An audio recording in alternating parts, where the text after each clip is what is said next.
Bonjour Gémeaux. J'espère que vous allez bien. Bienvenue sur ma chaîne. Aujourd'hui, nous allons analyser votre tirage. Gémeaux, en ce moment même, une personne qui vous a profondément blessé est spirituellement et émotionnellement à genoux, cherchant désespérément un soulagement qu'elle ne sait pas comment trouver. L'esprit vous a guidé vers ce tirage au moment précis où son châtiment karmique atteint son paroxysme. Avant de continuer, il y a quelque chose de très important que vous devez comprendre. Vous n'êtes pas arrivé ici par hasard. Vous êtes ici parce que l'univers a choisi ce moment précis pour vous révéler la vérité sur ce qui arrive finalement à ceux qui infligent de la souffrance et s'en vont en croyant avoir échappé aux conséquences. Personne n'échappe vraiment. Le karma n'oublie jamais. Le karma n'est jamais pressé. Mais le karma ne rate jamais sa cible. L'énergie qui entoure cette personne en ce moment dépasse de loin les difficultés ordinaires. Je perçois un effondrement spirituel total. Le genre d'effondrement qui ne se produit que lorsqu'on a ignoré bien trop longtemps tous les avertissements, toutes les occasions de changer, tous les murmures de sa propre conscience. Prenez un instant pour bien assimiler cela, car je sais qu'une partie de vous s'est demandé, en silence et avec douleur, si justice serait un jour rendue. Peut-être vous êtes-vous demandé si la personne qui vous a blessé continuerait simplement à vivre sa vie comme si de rien n'était, tandis que vous porteriez le fardeau de ses actes. L'esprit veut que vous sachiez que ce n'est pas ainsi que cela se passe. Leur souffrance est réelle. Elle ne cesse de croître. Et le plus surprenant est ceci. La seule chose capable de les libérer de ce fardeau est directement liée à vous. Commençons à tirer les cartes ensemble, car je ressens déjà le poids de cette énergie qui pèse sur moi avant même que la lecture ne commence véritablement. Avant d'aller plus loin, je souhaite vous souhaiter la bienvenue dans cet espace que beaucoup d'entre vous connaissent sous le nom de Marie Tarot. Tout ce qui va se dérouler dans les prochaines minutes a été divinement orchestré pour une personne en particulier, portant exactement le même fardeau que vous aujourd'hui. La toute première carte à apparaître est le 10 d'épée. Lorsque cette carte apparaît dans un tirage concernant une personne ayant causé du tort, elle ne laisse que peu de place à l'incertitude. C'est la carte de l'effondrement total. Le fond du gouffre. Le coup de grâce après un long et douloureux délitement. Pendant longtemps, cette personne a cru avoir échappé aux conséquences de ses actes. Elle s'est persuadée que le temps effacerait tout. Que la distance finirait par dissiper le malaise et que la vie reprendrait son cours normal. Le 10 d'épée m'indique que cette croyance est désormais brisée. Il s'est passé quelque chose récemment. Un événement important. Un échec. Ou une confrontation brutale avec la réalité qui a mis à nu toutes les excuses derrière lesquelles elle se cachait. Ce n'est pas un simple désagrément. C'est le fond du gouffre. Pourtant, l'esprit souhaite que vous compreniez quelque chose d'encore plus profond, au-delà de cet effondrement. Le karma n'est pas synonyme de cruauté. Le karma est synonyme de correction. L'univers ne se réjouit pas de la souffrance d'autrui. Au contraire, il veille à ce que toute forme d'énergie retourne finalement à son origine. Tout ce que cette personne a envoyé dans le monde. La tromperie. L'insouciance. Son mépris pour vos émotions. La façon dont elle a traité votre confiance comme si elle n'avait aucune valeur. Chaque parcelle de ce karma lui revient maintenant, amplifiée par chaque instant où elle a choisi de se dérober à ses responsabilités. Il ne s'agit pas de lui souhaiter du mal. Il s'agit simplement de la loi universelle du retour, qui achève son cycle naturel. La carte suivante est le 5 de denier. Cette carte évoque un profond isolement. Elle représente le fait d'être dehors, dans le froid, tandis que tous les autres semblent avoir trouvé chaleur et appartenance. En ce moment, cette personne se sent profondément seule, même entourée de monde. Car ce type de solitude n'a que peu à voir avec l'isolement physique. Elle provient d'une absence de paix intérieure. Elle vous a peut-être remplacé. Elle a peut-être tourné la page publiquement. Elle a peut-être tissé de nouvelles relations, s'est entourée de distractions, ou s'est construit une vie totalement différente. Pourtant, au fond d'elle-même, elle se sent déconnectée. Elle n'a plus le sentiment d'appartenir à la vie qu'elle s'est bâtie. Elle se sent séparée de la personne qu'elle était, celle qui se croyait entière. C'est précisément ce qui arrive lorsqu'on construit sa vie sur une culpabilité non résolue. Rien de construit sur de telles fondations ne peut être stable. Peu importe à quel point cela paraît convaincant aux yeux des autres. L'intuition me révèle un schéma qui se répète sans cesse dans des situations comme celle-ci, et le comprendre pourrait enfin vous apporter la paix. Les personnes qui blessent profondément autrui tout en se dérobant à leurs responsabilités suivent généralement un parcours émotionnel prévisible. Ça commence par une tanière poignale. Durant cette étape, ils se persuadent que rien d'important ne s'est produit. Puis vient la justification. Ils réécrivent toute l'histoire dans leur esprit jusqu'à se croire innocents, voire victimes eux-mêmes. Mais finalement, s'il subsiste une conscience véritable sous toutes ces défenses, les justifications commencent à s'effondrer. Ils ne peuvent plus supporter le poids croissant des conséquences. C'est précisément là où cette personne se trouve aujourd'hui. Même en privé, l'histoire qu'elle se racontait autrefois sur ce qui s'est passé entre vous deux ne lui paraît plus crédible. Le malaise engendré par cet effondrement intérieur est précisément la souffrance que l'esprit révèle dans cette lecture. Et maintenant, l'esprit me montre quelque chose d'encore plus puissant. Quelque chose que je vous invite vraiment à assimiler avant de poursuivre. La souffrance de cette personne a une forme très particulière. Cette forme, c'est le regret. Non pas un regret lointain qui surgit discrètement de temps à autre. Non pas une pensée passagère. Mais un regret profond et implacable qui la poursuit partout. Il repense à ce qui s'est passé entre vous deux bien plus souvent que vous ne pouvez l'imaginer. Des conversations précises se rejouent sans cesse dans leur esprit. Des moments précis. Des choix précis. Ils se demandent sans cesse comment les choses auraient pu être différentes s'ils avaient choisi l'intégrité plutôt que l'égoïsme. Ce regret ne se manifeste pas toujours bruyamment. Parfois, il se traduit par une lourdeur inexplicable au cours d'un après-midi ordinaire. Parfois, il provoque de longues nuits blanches où l'esprit refuse de trouver le calme. Parfois, il se manifeste par une tristesse sans raison apparente. Le 9 d'épée confirme maintenant tout ce que l'esprit a révélé. C'est l'une des cartes les plus puissantes du tarot en ce qui concerne la souffrance intérieure. Nuit blanche. Anxiété. Un esprit qui s'emballe et ressasse sans cesse des souvenirs douloureux. Cette personne passe bien plus de nuits blanches que son entourage ne le soupçonne. Ils sont aux prises avec une version d'eux-mêmes qu'ils ne reconnaissent plus, ni ne respectent. Car une culpabilité de cette ampleur n'a pas besoin de châtiment extérieur. Elle devient elle-même un châtiment. Implacable.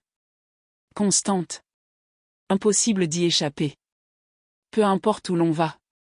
Nul ne peut fuir sa conscience. Ce que l'esprit vous révèle ensuite pourrait vous surprendre, vous aussi.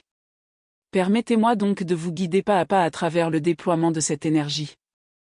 Avant de poursuivre, je souhaite m'arrêter un instant pour vous expliquer le chakra du cœur, car son état actuel en dit long sur ce que vit cette personne. Lorsqu'une personne blesse profondément autrui et refuse de reconnaître le mal qu'elle a causé, son chakra du cœur se ferme souvent comme une forme de protection. Ce réflexe est quasi instinctif, il la protège de la souffrance liée à la vérité de ses actes. Au début, ce repli émotionnel procure un soulagement. Il crée un engourdissement qui lui permet de continuer à vivre sans affronter pleinement le poids de sa culpabilité. Mais il y a un prix caché.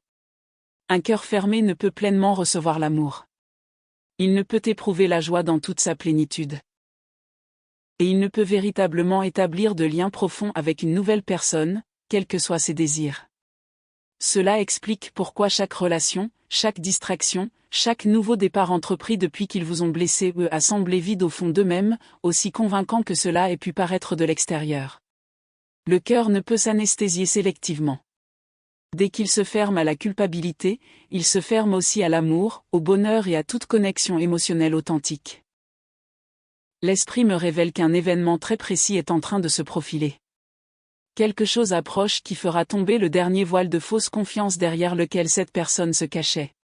Cela pourrait se manifester par un revers dans sa carrière. Cela pourrait prendre la forme d'une trahison de la part d'une personne de confiance, reflétant presque parfaitement ce qu'elle vous a fait subir. Ou encore, il pourrait s'agir d'une situation publique profondément embarrassante qui l'obligera à prendre conscience de l'influence de ses choix sur la façon dont les autres l'aperçoivent. L'esprit enseigne souvent par la répétition poétique. Fréquemment, on nous renvoie une expérience qui reflète exactement ce que nous avons infligé à autrui. Non par vengeance. Mais c'est la leçon la plus claire qui soit pour une âme qui a refusé d'apprendre par des moyens plus doux. Très bientôt, cette personne va vivre une expérience étrangement familière. Quand ce moment arrivera, elle comprendra enfin, sans pouvoir plus l'ignorer ni le minimiser, ce qu'elle vous a fait ressentir. L'esprit révèle aussi quelque chose qui surprend souvent les gens lorsque j'en parle lors de séances comme celle-ci. Cette personne rêve de vous bien plus souvent que vous ne l'auriez imaginé. Ce ne sont pas forcément des rêves romantiques. Le plus souvent, ils sont troublants. Des rêves où elle cherche désespérément quelque chose qu'elle ne trouve pas.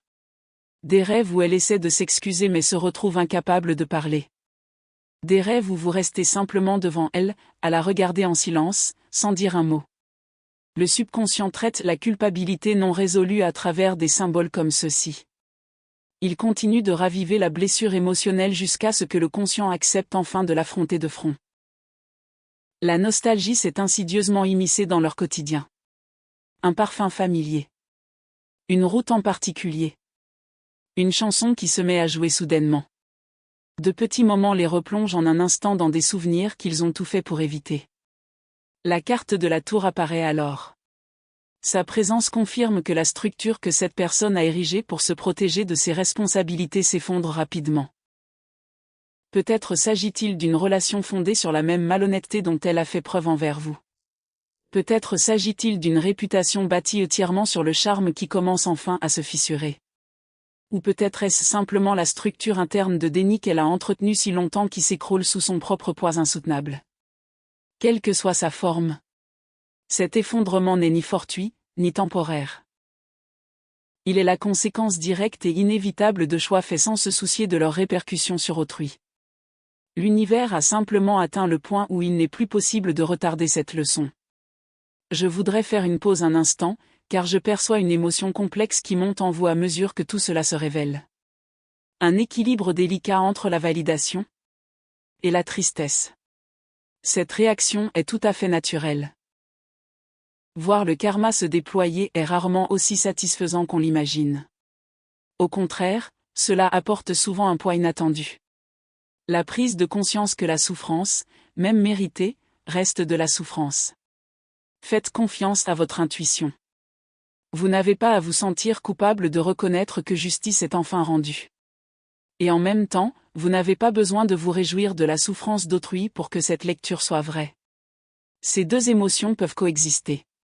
Le soulagement et la compassion. Très souvent, elles se manifestent simultanément lorsque le karma achève enfin son œuvre. L'esprit souhaite que je souligne un point particulier à ce stade, car il change tout ce qui suit. La souffrance de cette personne n'était pas destinée à durer éternellement. Elle était censée servir de catalyseur.